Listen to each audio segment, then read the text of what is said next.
സതീശ, നീ ഇവിടെ ഇരിക്കുവാന്നോ? നിന്റെ അമ്മാവിക്ക് സുഖല പറഞ്ഞിട്ട് ഒരു ആട്ടം കൊണ്ട് പറഞ്ഞോടാ പറഞ്ഞിട്ട് ഇവിടെ നിനക്ക് ഉത്തരവാദിത്വം ഉണ്ടോടാ? പാർട്ടി എന്ന് പറഞ്ഞ ഇവിടെ കുത്തിയിരിക്കുക.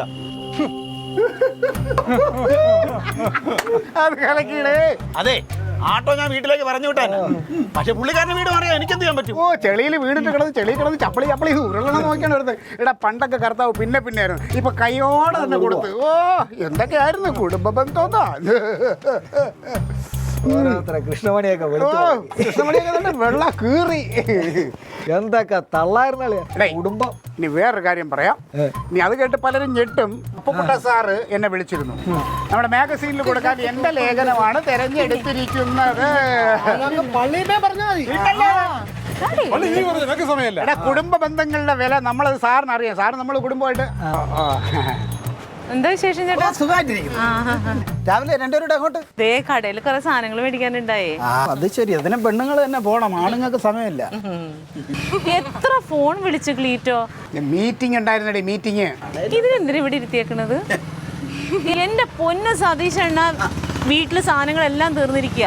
ഒന്ന് കടയിൽ കുഞ്ഞുള്ള കാരണേ എനിക്ക് പാടാം എല്ലാം കൂടി ചെയ്യാനായിട്ട്. ഒന്ന് കടയിൽ പോകുന്നപ്പോ എന്തൊക്കെയായിരുന്നു അവിടെ ചന്ദ്രഹാസം ഇടക്കിയെന്നറിയോ? എന്നിട്ട് ഇവിടെ വന്ന് കുത്തിരിക്കുകയാണ്. ഒന്നല്ലെങ്കിൽ പാർട്ടി ഓഫീസിലോ അല്ലെങ്കിൽ ഇവിടെ വന്ന് ഇങ്ങനെ ഇരുന്നോളും. വേറെ ഇറങ്ങും ക്ലീറ്റോ. ദേഷ്യം വരും. ലേഖനത്തിലെ സത്യാവസ്ഥകൾ ഓരോന്നായിട്ട് പുറത്തു വരുന്നുണ്ടോ? ഞാൻ പറഞ്ഞില്ല പടവന്ന് ഞാൻ പറഞ്ഞില്ലാണ്. മോളങ്ങോട്ടാ? അല്ല, ഞാൻ പോയിട്ട് വരാം. ട്യൂഷൻ ഉണ്ടായിരുന്നു രാവിലെ. ട്യൂഷൻ ഉണ്ടായിരുന്നല്ലേ? അപ്പൊ അച്ഛനാണ് ട്യൂഷൻ എടുക്കണമെന്നാണല്ലോ വെളിയിലൂടെ പറയുന്ന പറച്ചില്. ഡാഡിയോ? പിന്നല്ലാതെ. എന്റെ ഡാഡിക്ക് എവിടെയെങ്കിലേ സമയം. എന്നെ വീട്ടിലെ ഡാഡി ഒരു നേരം കാണില്ല. ഒന്നെങ്കിൽ പാർട്ടി പിരിവ്, ബക്കറ്റ് പിരിവ്, അല്ലെങ്കിൽ പാർട്ടി ഓഫീസിൽ ഈ രണ്ടുപേരെയും കൂടെ പോയിരിക്കും രാവിലെ തൊട്ട് വൈകുന്നേരം വരെ. തന്നല്ലേ? എനിക്കൊന്ന് ഞങ്ങളെ കാട്ടി കൂടുതൽ സമയം ഡാഡി ഇരിക്കുന്നവർ രണ്ടുപേരുടെ എപ്പോഴും. അപ്പൊ നാട്ടിനും ഗുണമില്ല, വീട്ടിനും ഗുണമില്ല. എന്നിട്ടാണ് ഇവിടെ കിടന്ന് മല മറിക്കണം.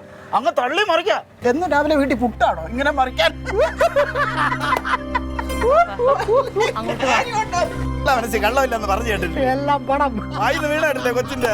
എന്തൊക്കെ മറിപ്പാര് വീട്ടിലെ കാര്യങ്ങള്. പിന്നെ ഇതിനിടയ്ക്ക് ലേഖനവും കൂടെ. ചെറുതായിട്ടൊന്ന് വെള്ളറിയാൻ കുറവുണ്ടോന്ന് നോക്കിയാണ്. എന്തെന്ന് എന്റെ ഡാഡിയുടെ മുഖം മാറിയ? എന്റെ അങ്കിൾ എന്തിനിങ്ങനെ ഒന്ന് ചിരിക്കുന്നേ? ചിരിക്കാൻ എന്റെ ഡാഡി, ഞാനും ഡാഡി എന്ന് വെച്ചാൽ കൂട്ടുകാരെ പോലെയാണ്. ഇങ്ങനെ ചുമ്മാ ഞാൻ കളിയാക്കും. അല്ല ഡാഡി, എപ്പോഴും അങ്ങനെയല്ലേ?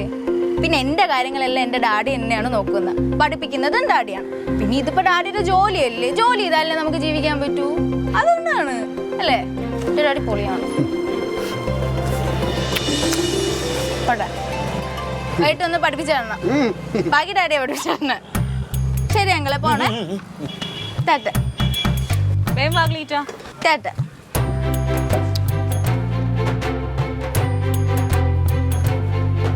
ഇപ്പൊ മനസ്സിലായടാ, ഞാൻ എഴുതിയ ലേഖനത്തിലുള്ളതെല്ലാം സത്യമാണെന്നുള്ളത്. അവനായി ശവമായാലേ കേട്ടോ.